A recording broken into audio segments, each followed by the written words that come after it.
दोस्तों नमस्कार, मैं रमू सिंह। चलो लोकसभा का टिकट मांगते हैं।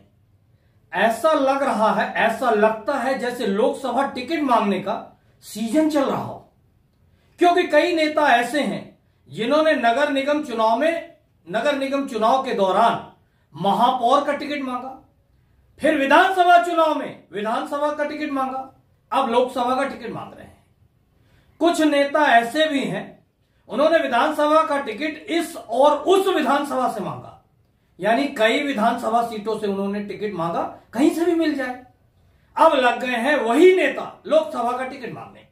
वैसे टिकट मांगने में लगता ही क्या है? कुछ वर्षों पहले टिकट मांगने के लिए नेता चुनाव के थोड़ा पहले जनता के बीच कुछ ज्यादा दिखने लगते थे। किसी के अंतिम संस्कार में शामिल होने के लिए शोकग्रस्त बनावटी चेहरा लिए इस यात्रा में शामिल होकर शमशान घाट में अधिक समय बिताने लगते थे। मगर शमशान घाट में एक जगह बैठने के बजाय कई लोगों से बातें करने में वह समय बिताते थे। लोगों को अपने आप लगने लगता था कि यह शमशान घाट में अपना चुनाव प्रचार करना शुरू कर दिए हैं या टिकट के दावेदार हैं। फिर यह नेता किसी भी शादी समारोह में शामिल होने जाते तो वहां समय से थोड़ा पहले पहुंचने लगते, मुख्य द्वार पर खड़े ऐसे हो जाते, लोगों का स्वागत कुछ इस अंदाज में करते जैसे इन्हीं नेताजी के घर के किसी चहेते की शादी हो रही हो। जो नेता आने में थोड़ी देर कर देते, देर हो जाती, उन्हें मुख्य द्वार पर खड़े होने की जगह ही नहीं मिलती। वह थोड़ा अंदर जाते और कुछ ऐसे खड़े हो जाते जैसे समारोह के अंदर आने वाले हर व्यक्ति की निगाह उन पर जरूर पड़े। यह सभी दृश्य देखने के बाद एक काफी रोचक कहानी याद आती है। बहुत ही मजेदार कहानी है। एक घर में गमी हो गई, एक व्यक्ति का स्वर्गवास हो गया। इस व्यक्ति का स्वर्गवास किसी दुर्घटना में हुआ था। घर के सभी लोग काफी शोकग्रस्त थे। एक व्यक्ति काफी गमगीन सा चेहरा लिए सबसे आगे बैठा हुआ था।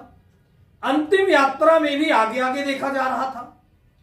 फिर रोज सुबह और शाम गमगीन चेहरा ले आकर घर में बैठने आ जाता।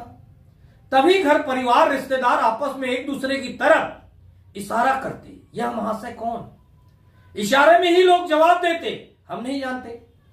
आखिर सब्र टूटा, किसी ने पूछ ही लिया, क्या आप जाने वाले के अभिन्न मित्र हैं? वह बोला नहीं। क्या आपसे कोई कर्जा लिया था? वह बोला नहीं। क्या आप इन्हें बहुत अच्छे से जानते थे? वह महाशय बोले नहीं। अब कुछ समझ में नहीं आ रहा था कि फिर इतना गमगीन होने का कारण क्या है। तब उसने बताया कि मैं एक वकील हूं, मैं चाहता हूं इसके दुर्घटना क्लेम का केस लड़ने के लिए आप मुझे मौका दें। यह सिर्फ एक मजेदार मजाकिया उदाहरण है, आगे आप समझदार हैं। ऐसे ही अब टिकट मांगने वालों का भी किरदार काफी बदल सा गया है। बदलते हुए समय को देखते हुए नेताओं ने अपना रोल भी काफी बदल दिया है। अब न जनता के बीच में जाना है, न जनता की समस्याओं पर आवाज उठाना है, न जनता के लिए संघर्ष करना है। धरना, आंदोलन, प्रदर्शन बीते जमाने की बातें हो गई। इसलिए अब टिकट में मांगने वालों ने दीवारों का सहारा लेना शुरू कर दिया है। बड़े बड़े मोटे मोटे अक्षरों से दीवारों पर जगह जगह अपना नाम लिखवा रहे हैं यह नेता, कि लोग जाने हम ही हैं आपके नेता, हमको ही लड़ना है लोकसभा, हम ही लोकसभा लड़कर आपका भला करेंगे।